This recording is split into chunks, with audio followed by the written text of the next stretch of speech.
Shalom, good morning, praise Lord. आज की सुबह में मैं पास्टर अनीश मसीह फिर से आप सबको वेलकम करना चाहता हूं। इस सुबह की प्रार्थना में मैं धन्यवाद करता हूं कि आप सुबह उठ के इसकी लाइव प्रार्थना में आप शामिल होने की पूरा प्रयास करते हैं हमारे साथ, कि आप उसमें जुड़ सकें और हम भी आपके संग जुड़ के बहुत आनंदित महसूस करते हैं। मैं धन्यवाद करता हूं कि परमेश्वर के अनुग्रह से, परमेश्वर अपने वचनों से, अपने प्रकाशन से मुझे और आपको हर सुबह बरकत देता है। और मैं विश्वास करता हूं आप में से कई लोग इस गवाही को कह पाएंगे और बोल पाएंगे कि हाँ, प्रभु हमें आशीष देता है, प्रभु हमें बरकत देता है। मैं धन्यवाद करता हूं कि आसमान के परमेश्वर ने, प्रभु यीशु मसीह ने मुझ पर और आप पे अपनी कृपा को बना के रखा है, अनुग्रह को बना के, और आज फिर से एक बार अपने वचन से मुझसे और आपसे बात करने के लिए तैयार है। क्या आप तैयार हैं उसके वचन को ग्रहण करने के लिए? तो आइए मैं और आप आज पढ़ते हैं भजन संहिता 46 और उसकी 5वीं आयत। भजन संहिता 46 उसकी 5वीं आयत, साम्स 46 एंड वर्स 5। कुछ इस तरीके से लिखा है, परमेश्वर उस नगर के बीच में है। एक नगर की बात करी जा रही है, एक स्थान की बात करी जा रही है। जब नगर है तो केवल ऐसे ये मत सोचेगा कि किसी शहर की बात कर रहा है, ऐसा नहीं है। किसी जगह की बात हो रही है। वो जगह आपका हृदय हो सकता है, वो जगह आपका जीवन हो सकता है, वो जगह आपका घर हो सकता है, वो जगह आपका परिवार हो सकता है, वो जगह आपकी कलीसिया हो सकती है, वो जगह कहीं पर भी हो सकती है। लिखा है, परमेश्वर उस नगर के बीच में है। ध्यान से सुनिएगा, परमेश्वर उस नगर के बीच में है, सेंटर प्लेस पे है, एकदम बीच में, जहां से हर किसी की निगाह उस तक पहुंच सकती है, हर कोई उसकी तरफ देख सकता है, हर कोई उस तक पहुंच सकता है। किसी एक तरफ नहीं है, पर उसके बीच में एक आधिकारिक रूप से दिखाता है, एक स्थान को दिखाता है, एक बड़े स्थान को दिखाता है।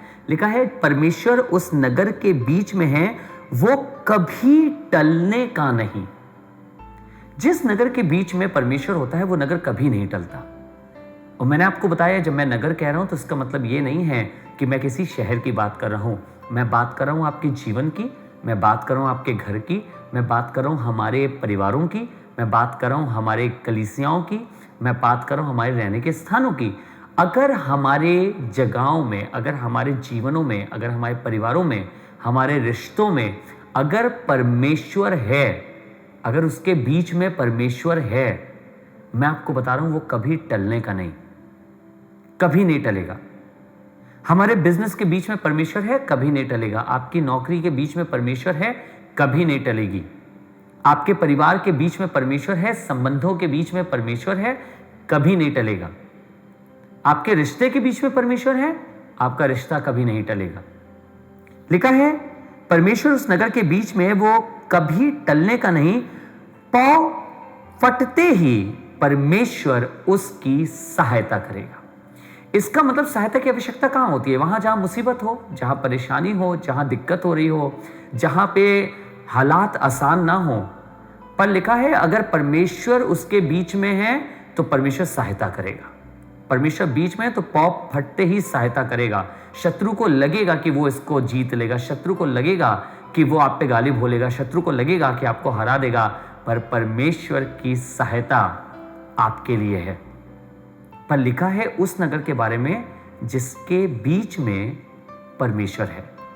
आइए आज टटोलें थोड़ा अपने बिजनेस को, टटोलें थोड़ा अपनी जॉब को, टटोलें थोड़ा अपने जीवन को, अपने रिश्तों को, अपने परिवारों को, अपने घरों को, और टटोल कर ये देखिए जरा, क्या परमेश्वर उसके बीच में है?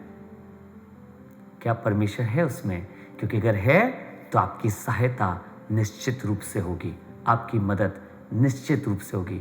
आइए प्रार्थना करें और उसकी सहायता को मांगें, अर्थात कहें, परमेश्वर तू मेरे रिश्तों में आ जा, तू मेरे घर में आ जा, तू मेरे परिवार में आ जा, हमें तेरी जरूरत है। आइए प्रार्थना करें। पिता परमेश्वर, हम धन्यवाद करते हैं आज के इस खूबसूरत वचन के लिए, जिसमें आपने हमें समझाया कि अगर आप नगर के बीच में हैं तो प्रभु वो टलेगा नहीं, और पांव फटते ही आप उसकी सहायता करेंगे। आज यही दुआ करता हूं, हमारे संबंधों के बीच में, हमारे घरों के बीच में, हमारे रिलेशंस के बीच में, हमारे परिवार के बीच में, हमारे बिजनेस के बीच में, हमारी कलीसिया के बीच में, हमारी नौकरियों के बीच में हम आपको रखें, हम आपको स्थान दें। और प्रभु, आप कभी टलने नहीं देंगे हमें, हमारी चीज़ों को कभी टलने नहीं देंगे। आप रक्षा करेंगे और सहायता करेंगे। धन्यवाद आपके इस खूबसूरत वचन के लिए। सारा आदर और सारी महिमा सिर्फ आपको मिले।